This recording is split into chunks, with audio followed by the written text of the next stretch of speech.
Coming up on This Week in Space, we got a possible detection of life on an alien planet 120 light years away. There was an explosion at a Northrop Grumman rocket test flight, and we're talking about the Space Force with Chief Master Sergeant John Bentivegna, who's going to tell us what that military branch really does.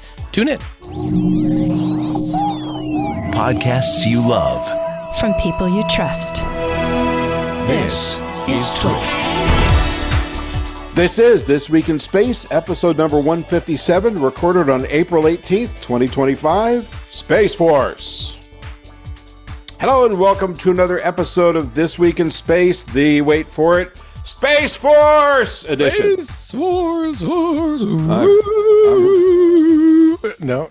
Oh, wait. All right. I'm Rod Pyle, the long-suffering editor-in-chief of Madaster Magazine, and I'm joined by that desktop space warrior himself, Tarek Malik, editor-in-chief at space.com. Ahoy, ahoy. Lone combatant. How are you, sir? I'm doing well, Rod. Happy Easter preview, Easter episode. Yeah. How are you? Easter, we'll call it. Yeah. In a few minutes, we'll be joined by Chief Master Sergeant John Bentivegna of the U.S. Space Force, which is going to be fun.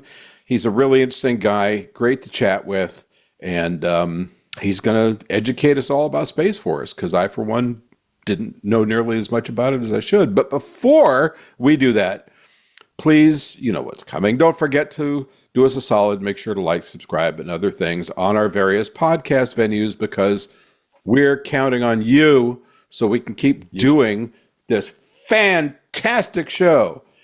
Okay.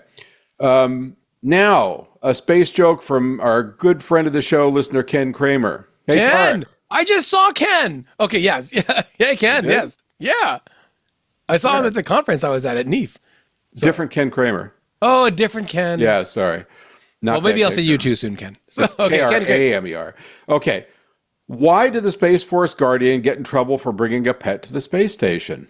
I don't know. Why? Because he let his dog tag along for the launch. I like it. No, okay. it's good. It's good.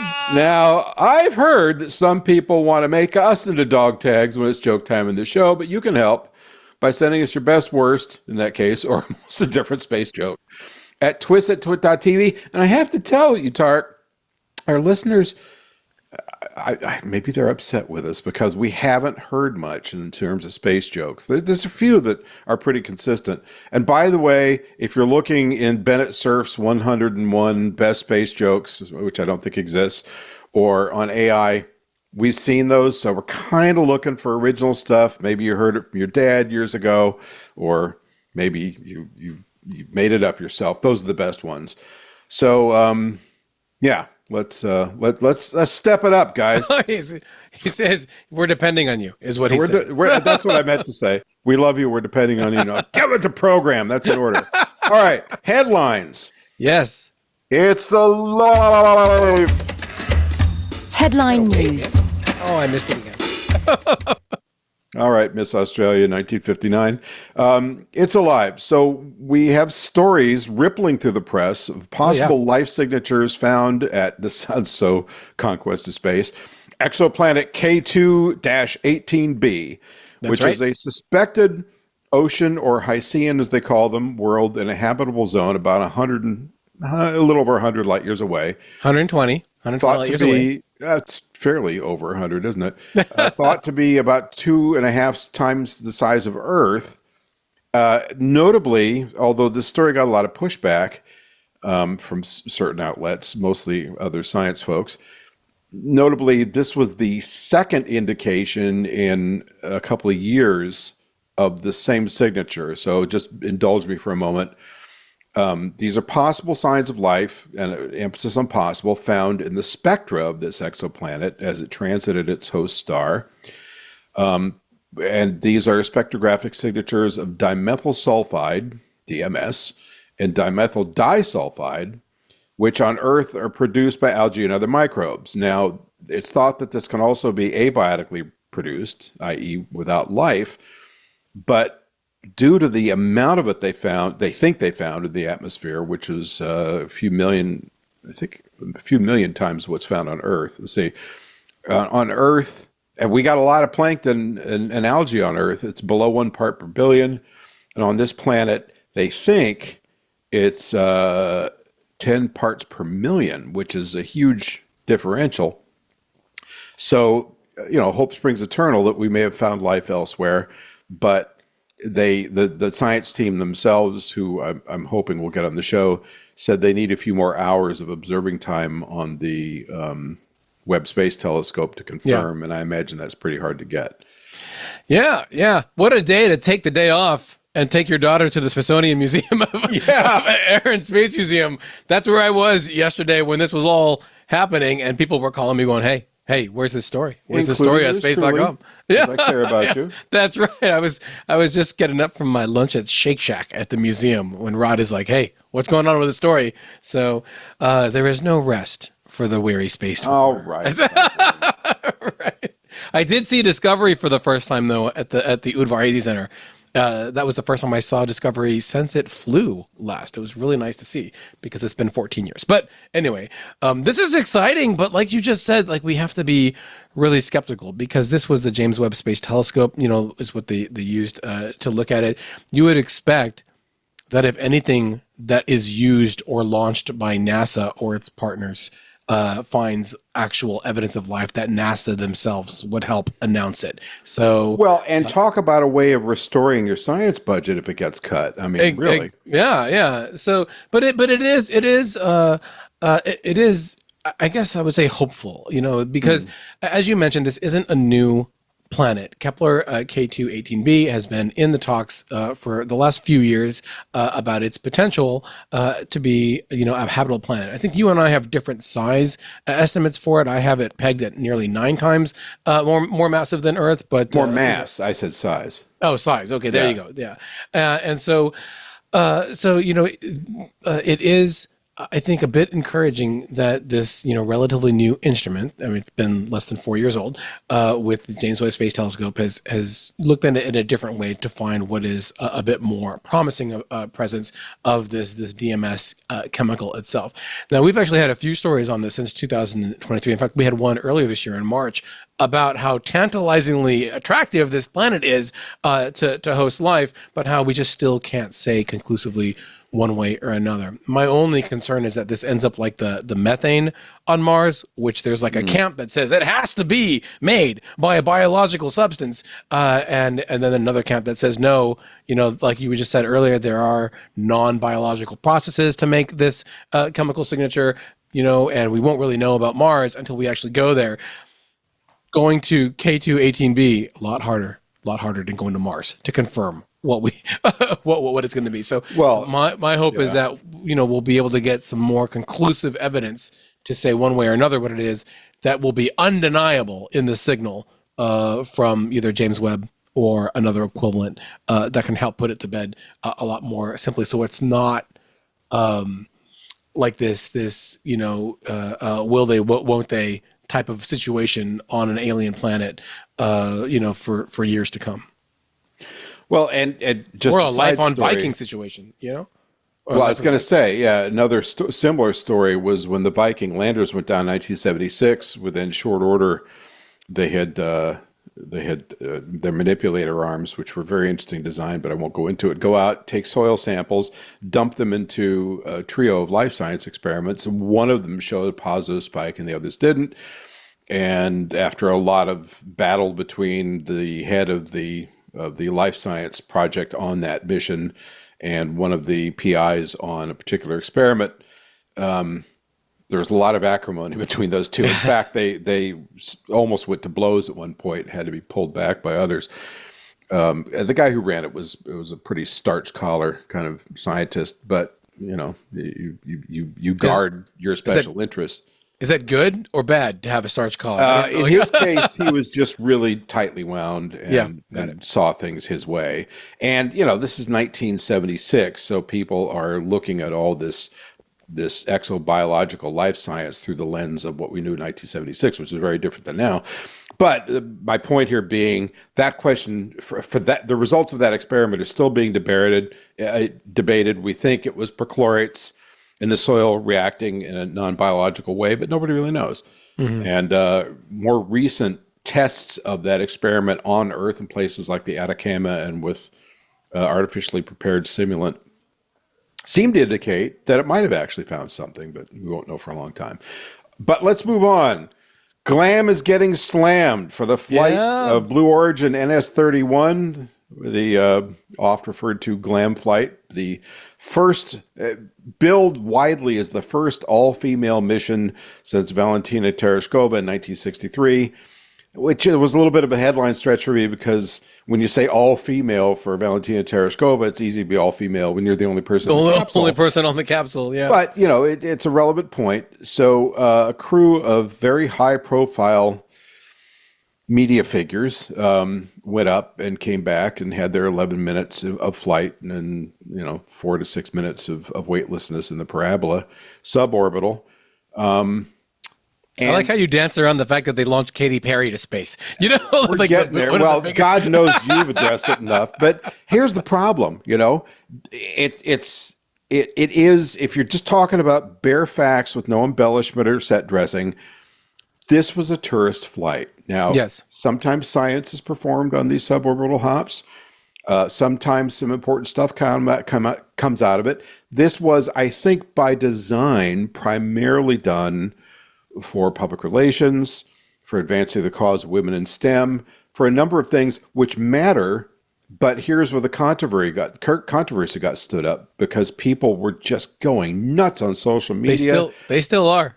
On the one side, we've got people saying these people aren't astronauts, and that's an old conversation, and this is just a stunt, and blah, blah, blah, blah. And then we've got on the other side, people, including a lot of very well-intentioned, intelligent women saying, look, this is a big step forward for STEM and so forth. So, there's a certain validity to points of the arguments on both sides, but it really got very heated up and kind of nasty very quickly, which I expected some of that, but not to that degree. What did you think?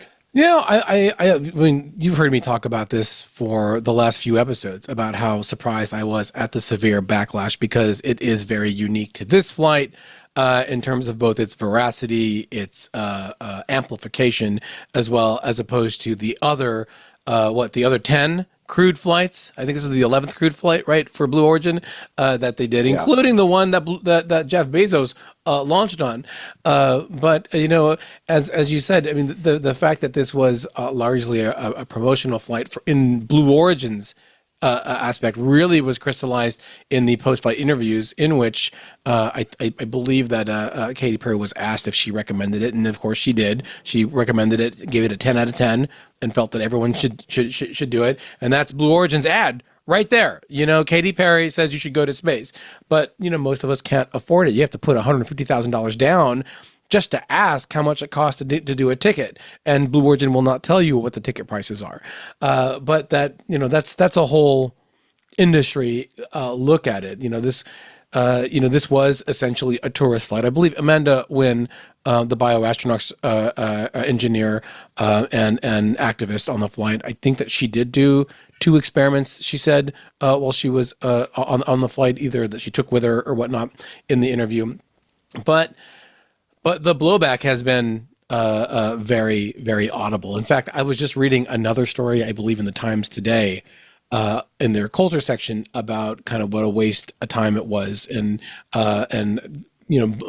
everyone fawning over 11 minutes of space travel and whatnot. It's still very surprising to me. In fact, some of the YouTubers I follow who only cover movies were covering this flight about how much they hated it, which was really surprising to me.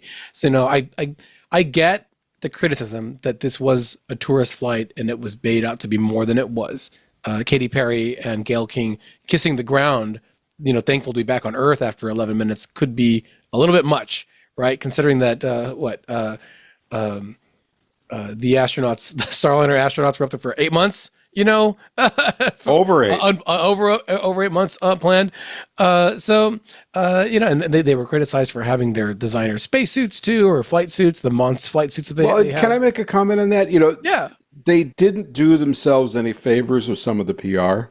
Yeah, with the L, you mean the L cover for GLAM in space? Yeah, I mean, and the poses before and after, those suits were I mean, they were, I think, standard Blue Origin suits, but No, they're not. The Blue Origin ones are made out of polyester. Yeah. And they're made out of they're made out of kind of polyester jumpsuit Yeah. material. These are made out of a stretch flame resistant neoprene that are tailored specifically. I mean, Okay. I'm not sure I if you can thought see they got- looked a got little better kind of than flared, before. Yeah, they yeah, got yeah. flared. They got flared pant legs. They're designed to be much more comfortable and whatnot. So Well, and as a fashion statement, Exactly, I would exactly. say, which may not have been. I mean, you just have to know when you're going into these things why they didn't ask you and I. I just am not sure. But Right? you have to know going into these things, I'm a wonderful you're- personality. I don't know about you. So whatever you've done, that you're painting a target on your back, and it's just tough. So I hope this simmers down, and that the maximum benefit can be extracted from it, but probably no time soon. Yeah. All right. And we have some, I guess, relatively breaking news about This happened. explosion with Northrop Grumman. That's awful. Exactly. Yeah. Yesterday, or actually Wednesday, there was an explosion at Northrop Grumman's test site out in Promontory, Utah, which we just got some photos from the sheriff's department out there, and it fully destroyed one of their buildings out there. And of course, this is where Northrop Grumman tests their solid rocket motors. The ones that they built for the space shuttle, the big ones that they're building for SLS, but there isn't any word about like what was going on at the building there. But we do know there were no injuries, no fatalities. Oh, good. So at least there's that to be thankful for. But it is curious to kind of find out what was going on there. Doesn't seem like any Artemis hardware for at least the next two flights we were affected, because Artemis 2, they've stacked it already, and which launches next year in 2026 as we're recording this. And I believe they've already completed or shipped the segments for Artemis 3 as well. So it is just kind of something that we know happened. They're going to look into it. They've lost an entire building. What building that was, we don't know, and what the extent of the blowback or the setbacks that it might create for their solid rocket motor industry, we're not sure. They make more than the SRBs. They make motors for missiles and all of that type of thing as well. So it's unclear, but clearly something went very, very wrong. And I think it's just good to know that no one was at least injured in it, and hopefully they'll get to the bottom of what happened and avoid that from happening again. Yeah, that wouldn't be good. All right. Well, we are going to go to a quick break, and we are going to be back in just a moment with Chief Master Sergeant John Bentivegna of the U.S. Space Force. Stay with us. And we are back with Chief Master Sergeant John Bentivegna, and I've always wanted to say that, Chief Master Sergeant of the U.S. Space Force. John, thank you for joining us today. Hello. Hey, thanks for having me. I appreciate it. I'm excited. So, just for me, because I'm a total moron when it comes to military, you can tell I never served. What does a Chief Master Sergeant do? What is that role? So my official title is Chief Master Sergeant of the Space Force. So I am the most senior enlisted member of the service, and I have counterparts like the Sergeant Major of the Army, the Master Chief Petty Officer of the Navy. So all of the services have a senior enlisted that work directly for the service chief, or in my particular case, I work for the Chief of Space Operations directly, General Saltzman. So in my role, I've been doing this for almost 31 years. I take my kind of military experience, my space operations experience, and I advise General Saltzman on the development, the employment, and the strategy to make sure that Guardians, I call it the Guardian experience, that Guardians in the United States Space Force have an experience that they feel valued, that they're challenged, they're developed, and really to kind of get after the needs of the nation. So I provide them primarily in a lot of enlisted stuff, but I like to say that my responsibility doesn't stop at stripes, whether you're wearing stars, whether you're wearing stripes, or whether you're wearing a suit as a civilian. I'm concerned about your experience as a Guardian. So those are some of the things I advise them on. Okay. And Chief, I mean, I'm just curious about you yourself as like a person, because I was reading your bio. I know that you I guess you joined the Air Force in 94, or at least entered the academy in 94. But the Space Force is much younger than that. I think you shifted over in 2020. So I'm curious what that path was like for you, as a member of the service. I mean, was that always an ambition, as a youth to enter service, or the Air Force was attractive, and then of course Space Force started? What was that path like for you? Yeah, so I tell the story that quite honestly, it was early '90s when I enlisted into the United States Air Force, and there was the patriotism that was involved in that, but also I was trying to make something of myself. My kind of personal story: I got married in the month of May and went to boot camp in August, so only a couple months later. I tell General Saltzman, who's a phenomenal teammate, that though he may be a 4-star general, my wife Kathy outranks him just by time and grade all the time. But I enlisted, and I did it for 4 years because I wanted to try and make something of myself. But I tell the story that initial 4-year contract, if you will, as an enlisted member, wound up turning into a lifetime commitment. I just really enjoyed serving. I enjoyed the challenges that service provided me, allowed me to do things I never had a chance that I thought I would do. And so I stayed in. And when I first came in, I was a maintainer, actually. I worked on test equipment for the United States Air Force and did that for a couple of years, and then transitioned into being an enlisted space operator. And in '98, I went to tech school out in Vandenberg, at the time Air Force Base, and learned how to do space operations and got into the space business. And my first job was watching dots for the DSP, the Defense Support Program, out at Buckley Air National Guard Base at the time, back in the late '90s, and that started my space career. And I've loved having a chance to do that for many, many years. So when the Space Force was established, since I've been doing space operations in the United States Air Force, the transition opportunity to continue that work that I believed in, but also the challenge and opportunity to stand up a new service and help build a foundation for generations of Guardians to come. I jumped at the chance, and to your point, it was 1 September of 2020 that I transitioned over, and that was the first day that we were authorized to do the transition. So myself and several hundred of my closest friends who are all doing space operations all transitioned on 1 September 2020. Wow, that's awesome. And when you were choosing to enlist, I mean, why pick the Air Force, I guess, at that beginning? I mean, if there were other services, was there like a family tradition, or was it like the one branch that really grabbed you? Was it something was you always interested in since you were a kid? Yeah, so actually it was a little bit of what opportunities kind of were out there. My father was a Marine in World War II. I have other family members that served in the Army and other branches. But for me personally, what I was looking for kind of a skill and something that interested me, and all the services have their unique culture and really right ethos that they build. And it was what the Air Force, I was a precision measurement equipment laboratory technician, PMEL is what they call it.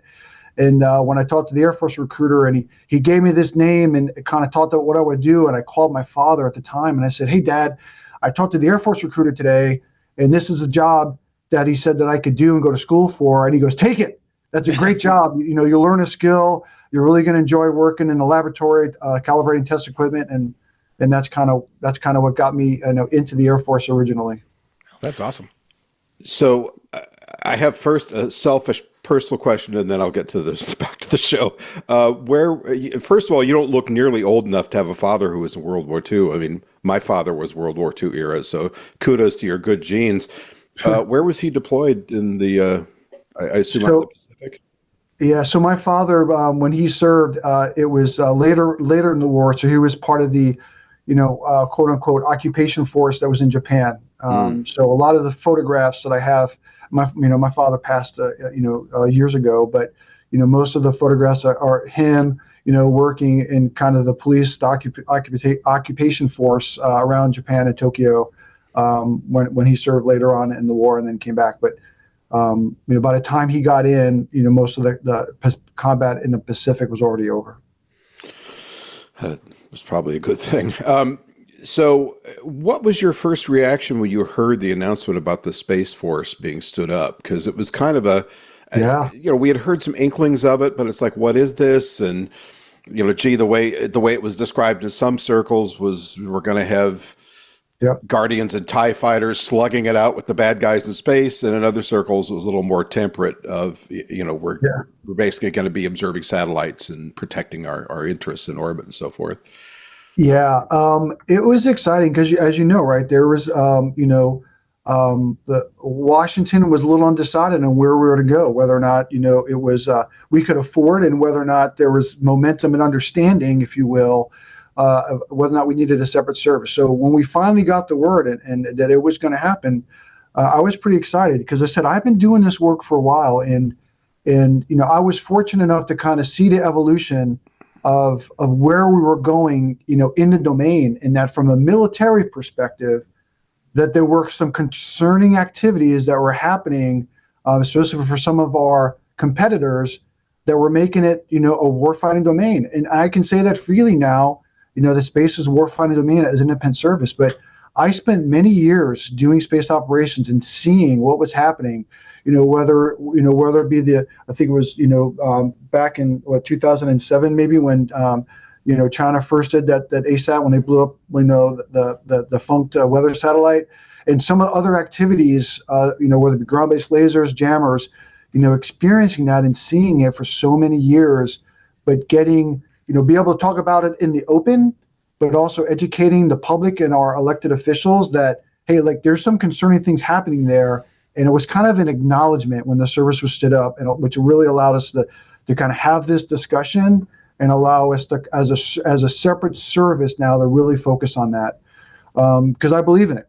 When I talk about our mission statement, right, secure our nation's interests in, from, or to space, I think that's really important. And I get the opportunity to engage and talk to youth. I try to go to schools when I can and talk to whoever will give me an opportunity to talk about what we do.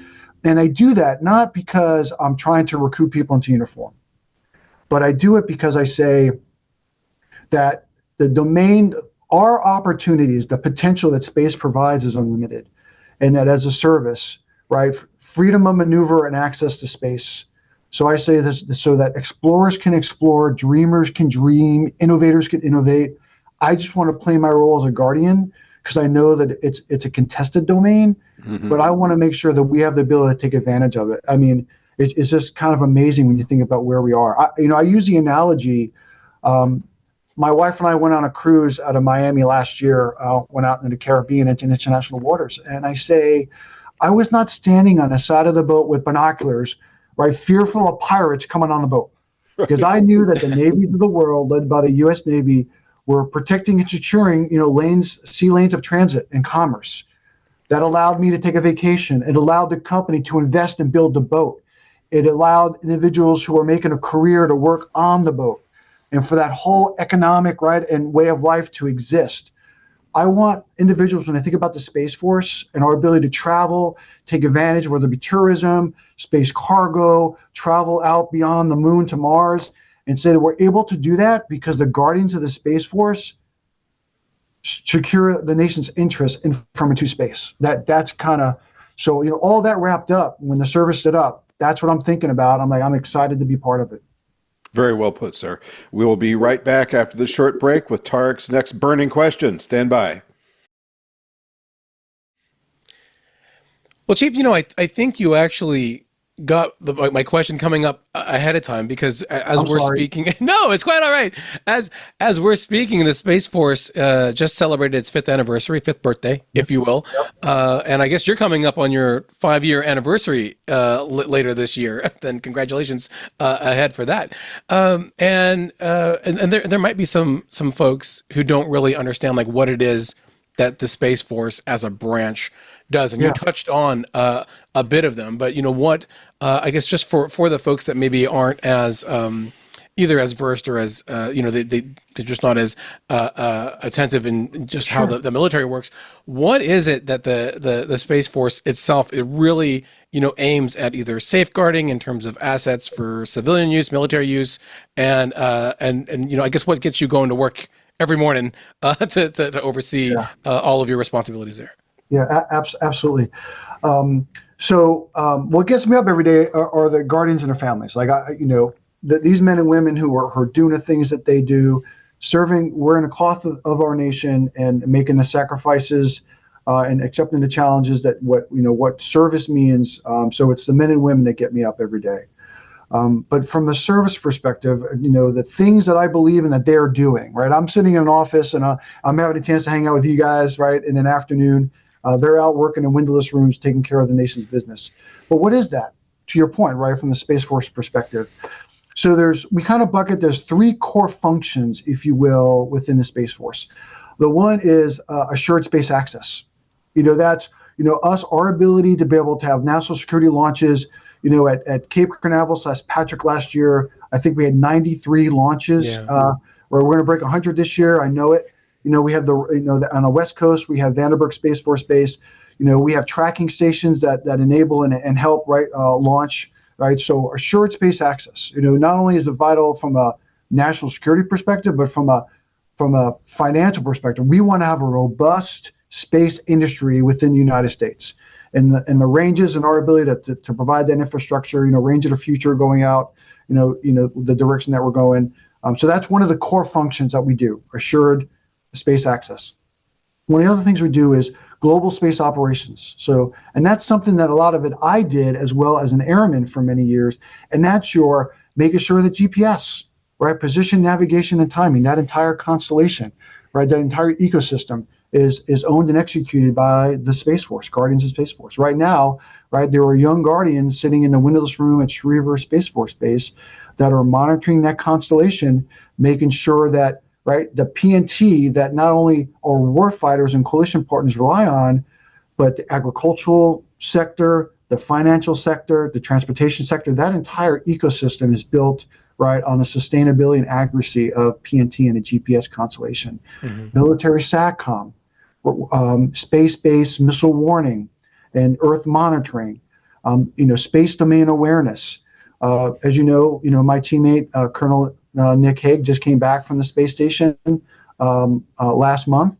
One of the things we do as space domain awareness is to make sure that, the 47,000 or so objects that are orbiting Earth as a Space Force, we're tracking those using worldwide sensors, and we're sharing that data with, commercial partner nations and NASA, as a fact. So, global space operations is really the core, which enables the warfighter to be more lethal, but also supports and enables the economy of the United States. The third, this is the other core function. This is the one why we were established as a Space Force is what we call space control, for us to provide space superiority. This is really where we talk about our ability to ensure freedom of maneuver and action on our own timing and tempo within the space domain, but also denying any kind of adversary the ability to do the same. So we say, okay, what is it we do as a Space Force? It's assured space access, global space operations, which we all do those two very well, and really where we're moving and making investments is going to be space control and our ability to provide space superiority to the nation and our allies.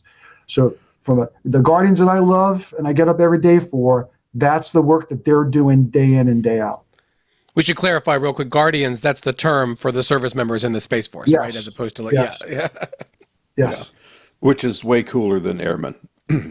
just in my opinion. I love it. I love it.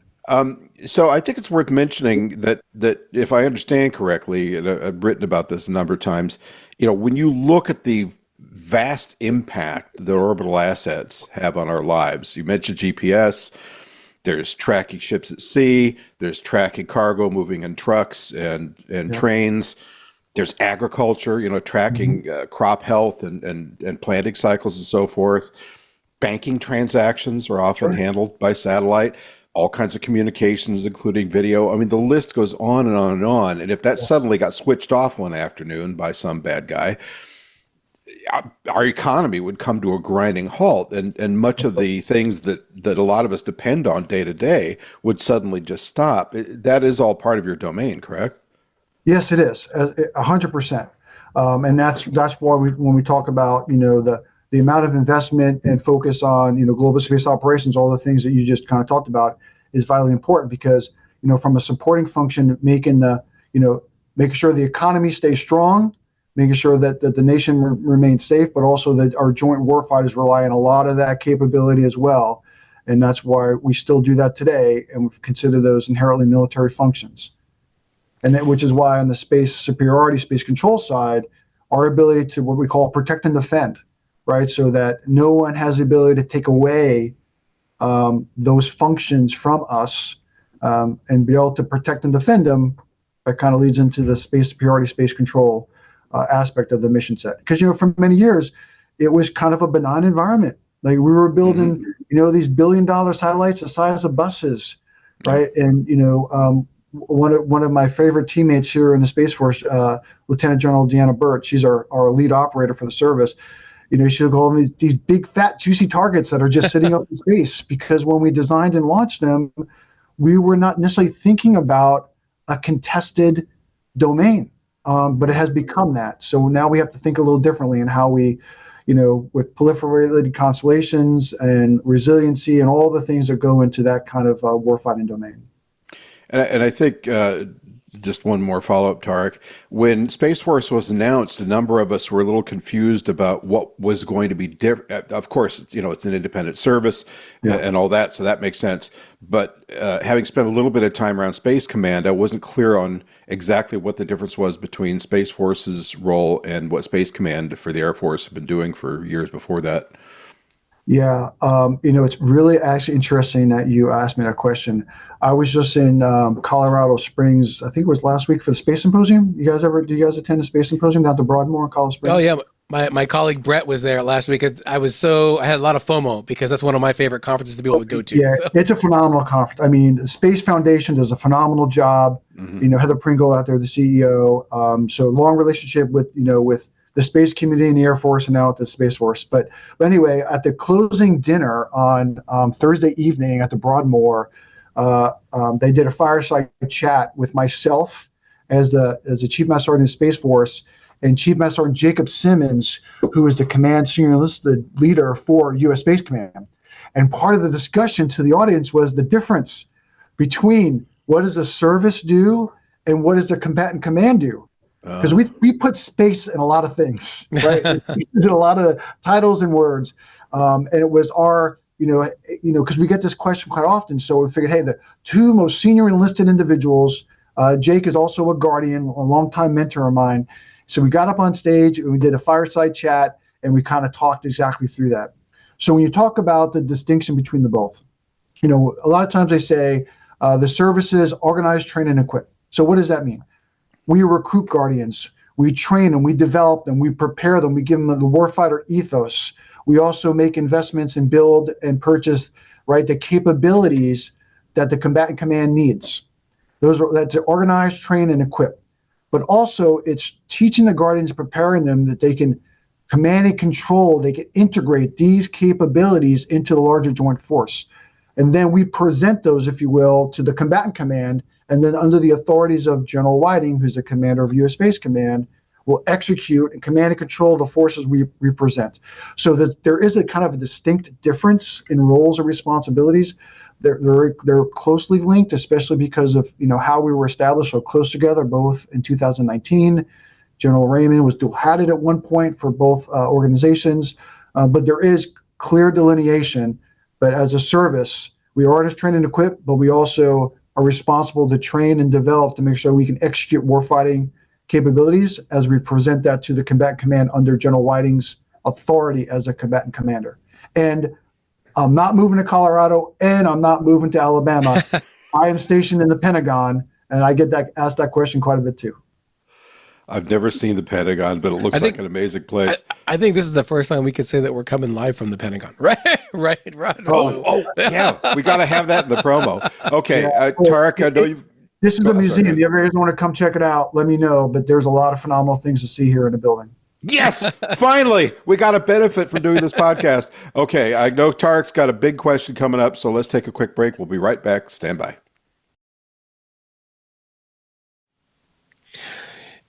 Chief, I really appreciate kind of the overview of what the Space Force does, and it seemed like really apropos Very good timing that you're here with us for this interview because this week, as we were talking before we started recording, General Saltzman, Chief of Space Operations, released the Space Warfighting Framework for the Space Force, and I was burning to ask you about like how important having a framework like that was, because I guess one would assume, as you just detailed, like all of the different buckets that the Space Force goes on to really keep all of us in the technology that I think maybe we take for granted that is in space on our daily lives. Keep all of that working. But I'm curious how a document like this new framework either consolidates or crystallizes a lot of things, because as it says kind of here in the description, that it establishes the common lexicon for counter space operations, which sounds pretty exciting. But it details both the offensive and defensive actions that Guardians can do. Basically what their actions can be to oversee that space domain there.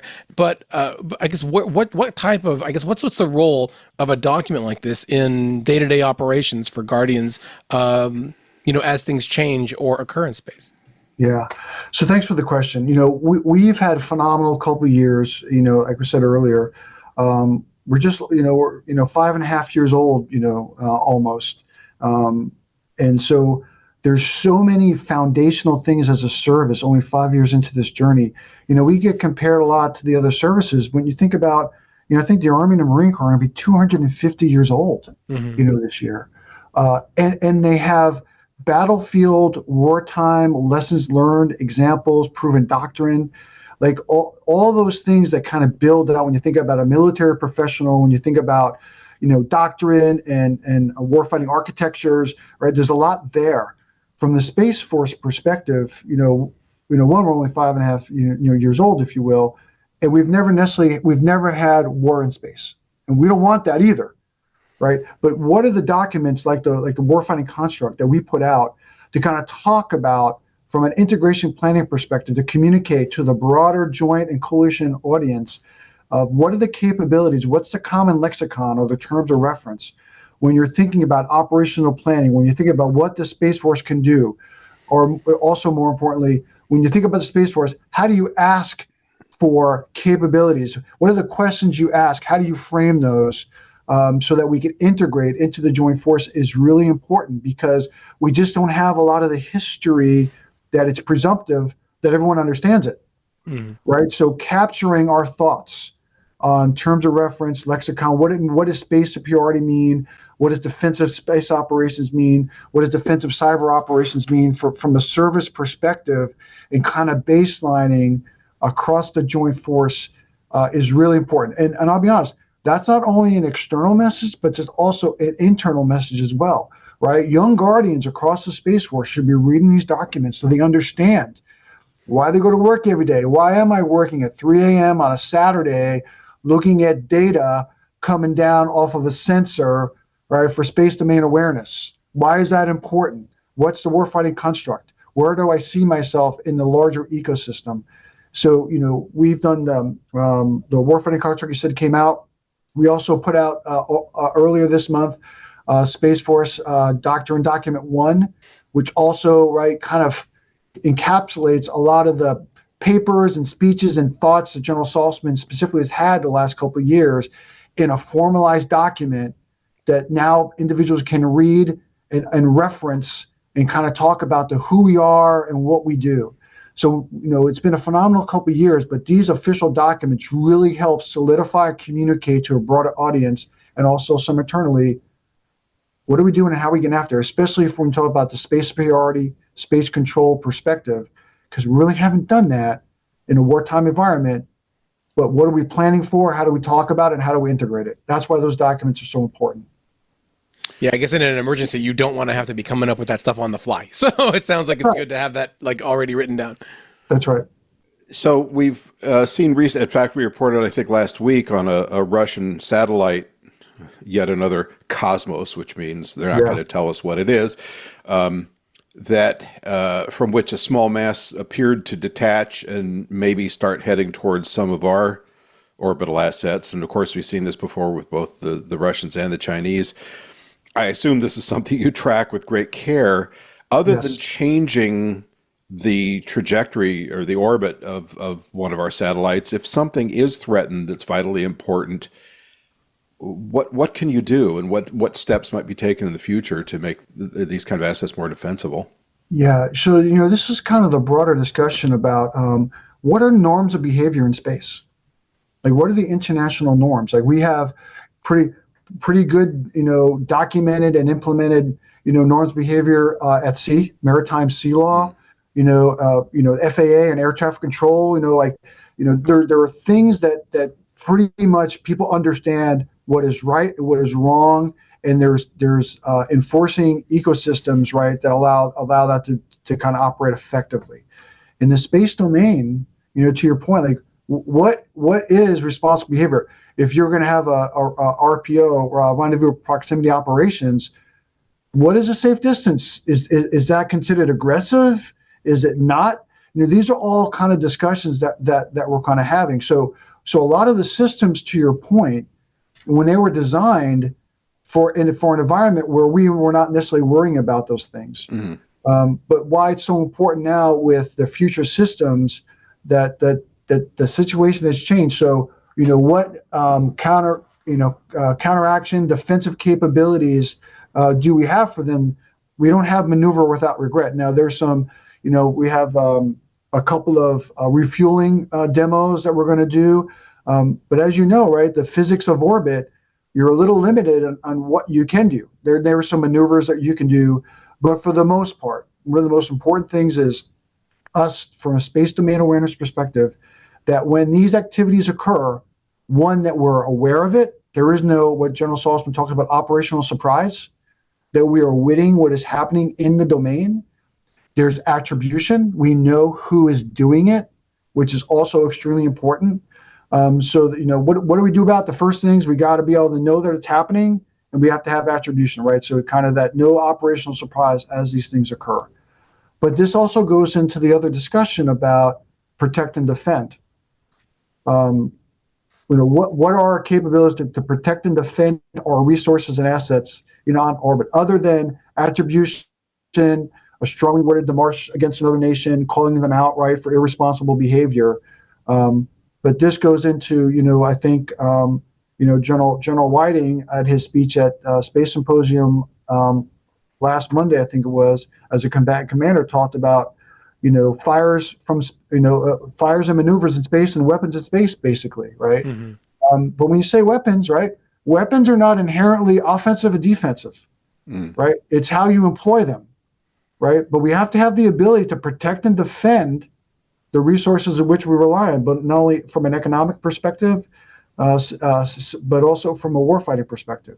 So those are some of the discussions. And you said some of these, activities that are occurring, we got to understand that they're happening. We have to have that we know who's doing it, attribution, and then working to make sure that we have TTPs, tactics, techniques, and procedures to do whatever we can, but also have the systems in order to protect and defend national assets.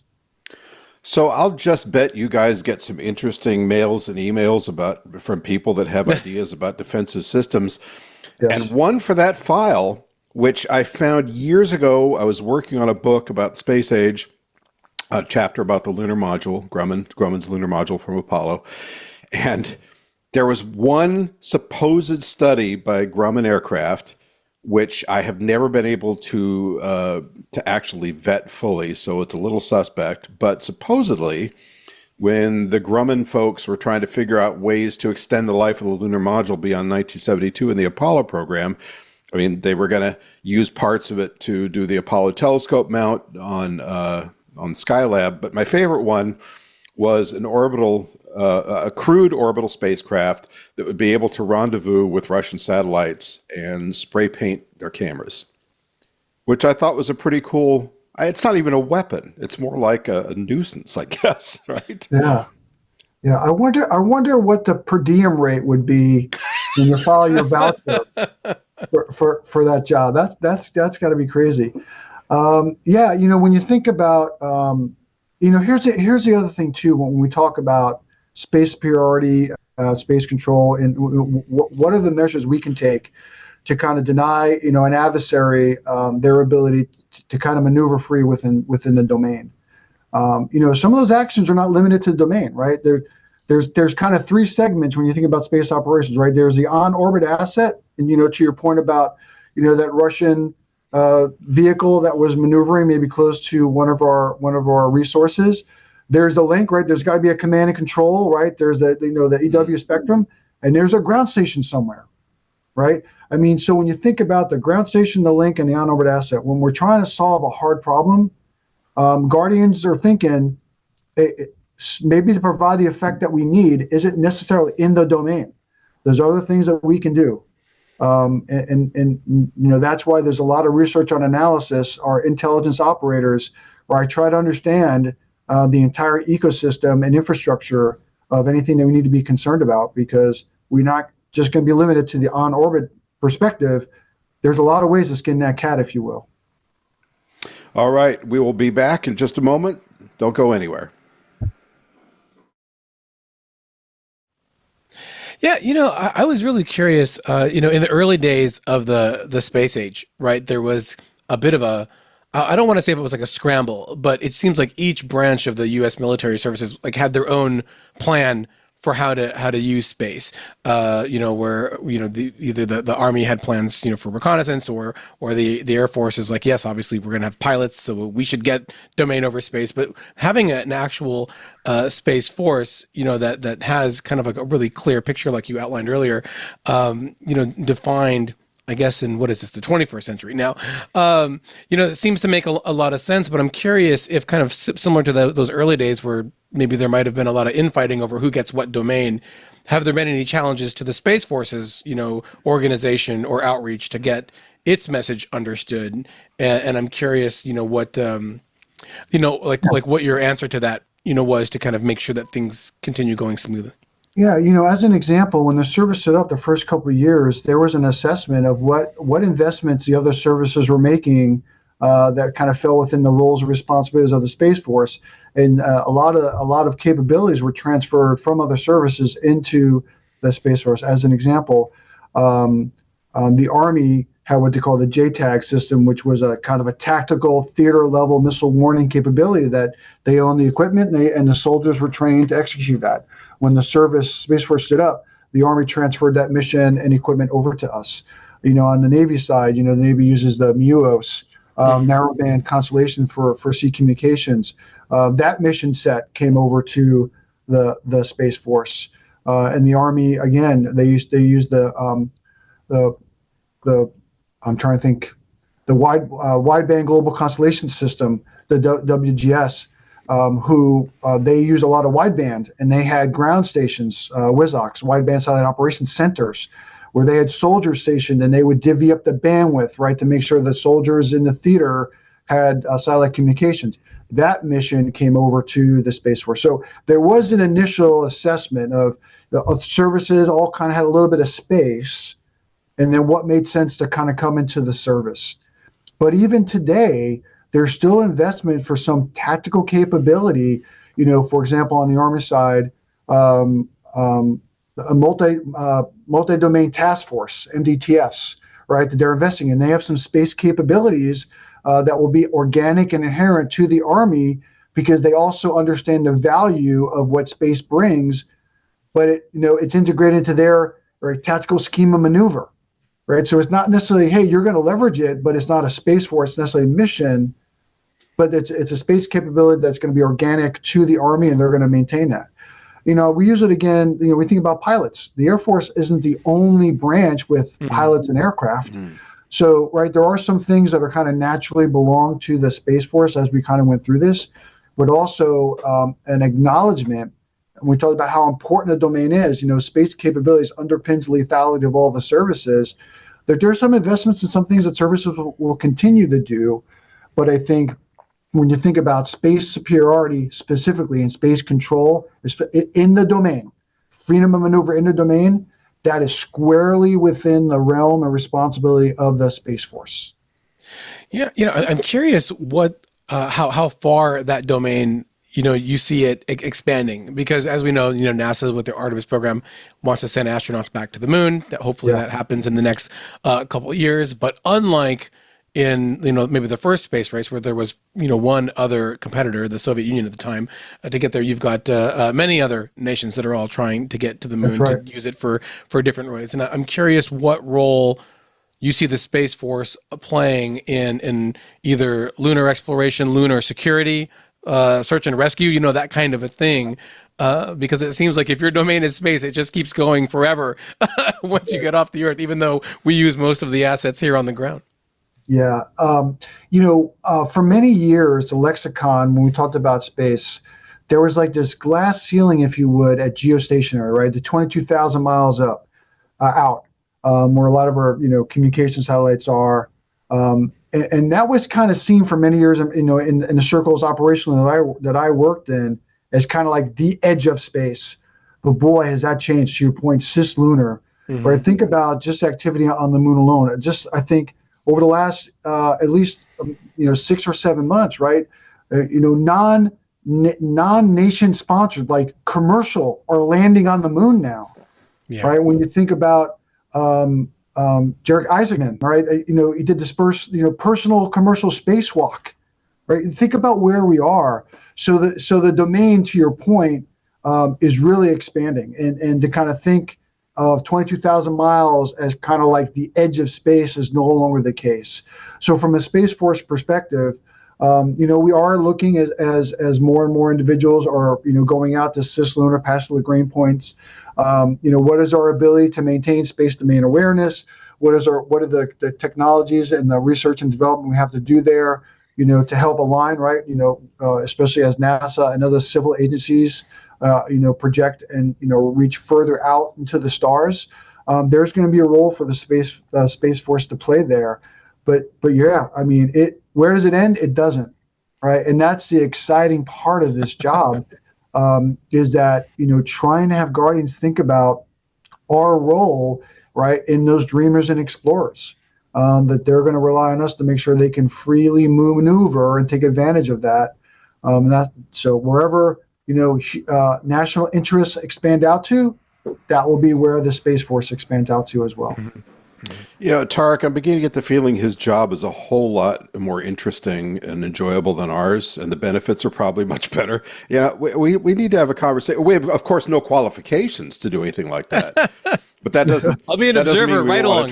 That's like when we wanted to be astronauts when we were young. So here's a question that's been bugging me for, decades. I'm sure it bugs you guys too. Are there any preventative or defensive measures that one can take against something like an EMP, which has always been, that's an electromagnetic pulse weapon. So you send a small nuke up to space, it goes boom over a country, and everybody's electrical grid and all their electronics go down. At least that's what they say in fiction. I think it's a little dressed up. But how serious is that, and how do you address something like that? So, for many years, I have worked in facilities that were EMP hardened, if you will. Like I've walked through the brass plated doors with the contacts that are grounded, and with the signs that don't step on the contacts, right? Because they got to stay clean and fresh, and make sure we have to close that door, right, to protect the internals from an EMP on the ground is really important. Several of our on-orbit assets, right, that are strategic in nature are designed to be EMP hardened, if you will. The challenge with that, whether you're on the ground or on orbit, it's expensive, and it's really hard to do. So are there ways, strategies to kind of protect yourselves from EMP? Yes. And we have some things, we've made some progress. We have made grounds, some strides there.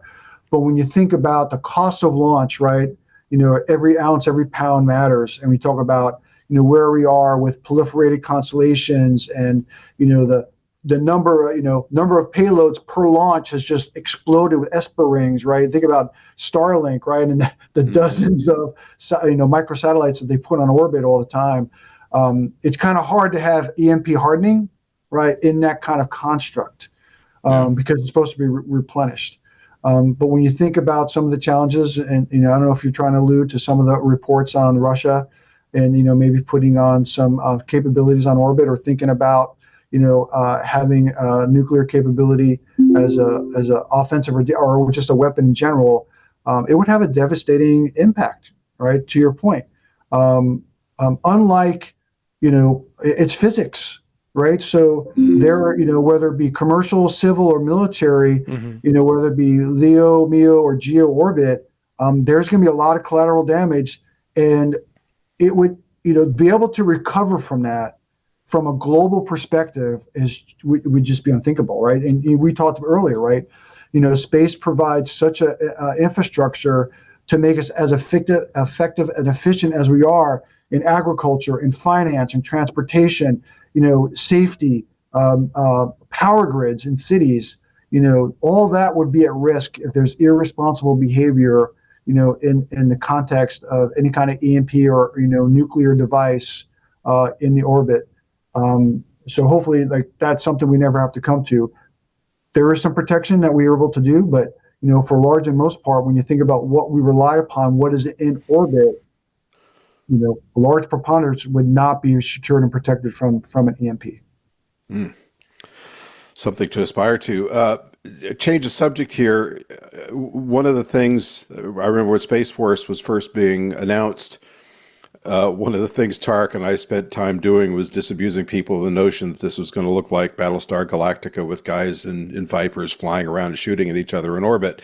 But I assume, this is a two-part question. First is, I assume that part of your long-range planning is for crewed space flight.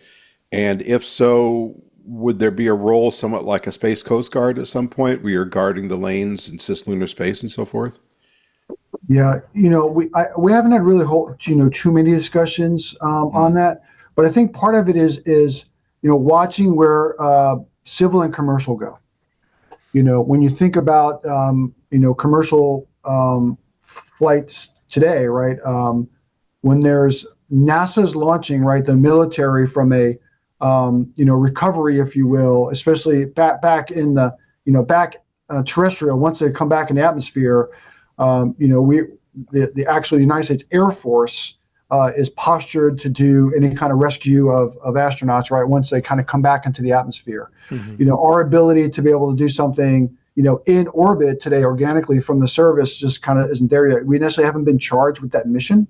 Everything is what the president says, that this is a mission, right, of the service. So we haven't been given that yet. But there has been some, on the back of the napkin, at the end of a Friday, talking about, man, what's going to happen when we have increased tourism in space as we travel, out, beyond low Earth orbit. What is our roles and responsibilities to do that? So it's exciting to think about all that. But I think to your point, I think that mission set would probably start with the United States Space Force, as a responsibility. And then probably, as that prevalence continues to grow, I mean, who knows 50, 60 years from now where we're going to be, to your point, is there a Space Guard, Coast Guard equivalent? I don't know, but I assume that the discussion would start with the United States Space Force. And, again, we think about some of that. We watch and see where commercial and civil are going. We're just going to, wherever national interests extend out to, we will answer the call. But it's exciting to think about it. It really is. Space Guard sounds really sci-fi. That's really cool. I'm surprised it's taken us this long, Chief, to get all the way to astronauts and flying in space and guardians and whatnot. Because you just said earlier how Nick Hague just returned from the space station, the first Space Force Guardian to launch and land, and I guess Mike Hopkins transitioned over to the Space Force for the first anniversary in 2020. But I'm curious, what is that path for astronaut guardians to go? And it sounds like there's other work that guardians are doing with NASA already. Yeah. So, obviously, Colonel Hague right now, like I said, he was the first Guardian to actually launch.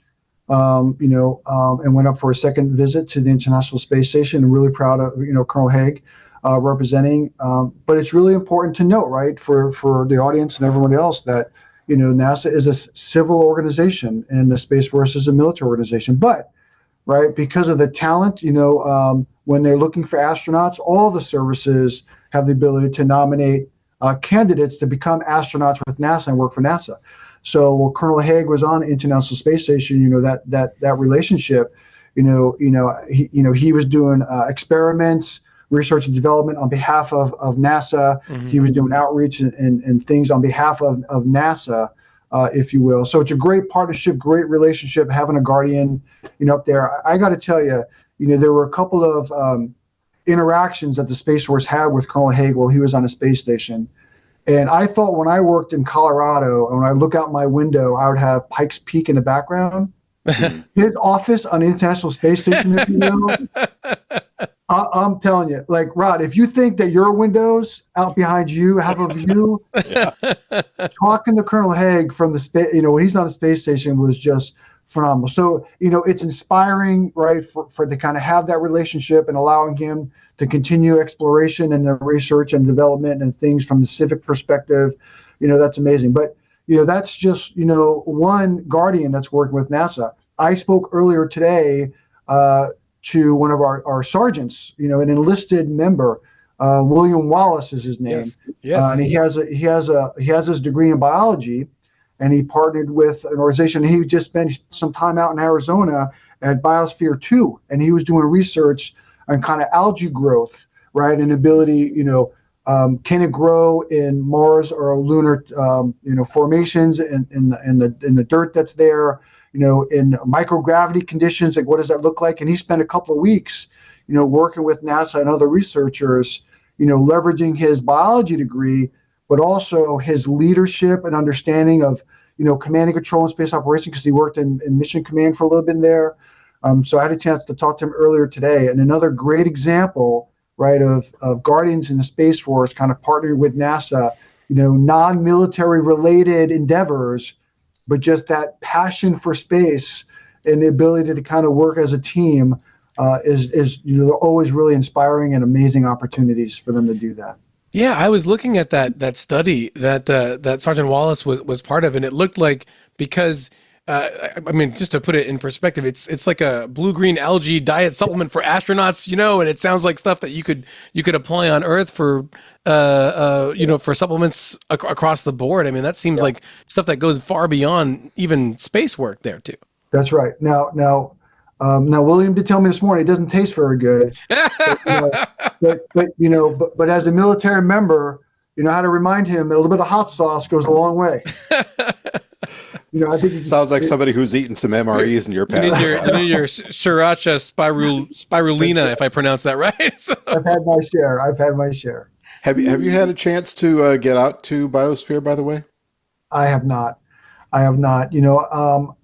The team does a really good job trying to get a strategy for where I get a chance to travel and engage and do, outreach and kind of figure out like where's the next evolution, what are opportunities and relationships we can build. I have not had a chance to get out there yet.